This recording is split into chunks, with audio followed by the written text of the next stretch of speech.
Hello and welcome to the Jibestream reference app videos. In this video, you will learn how to show available rooms in certain times using the Office 365 and Jibestream maps.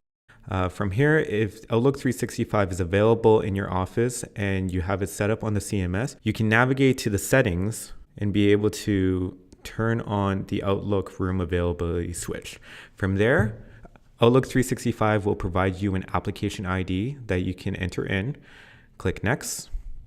From there, you will see a page displaying sign in to Microsoft.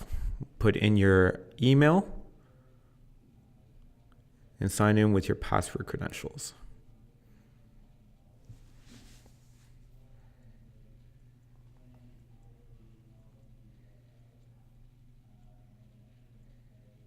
From there, hit accept for permissions and navigate back to the map. You should be able to see a time switch up above and below a legend on what is available at which time.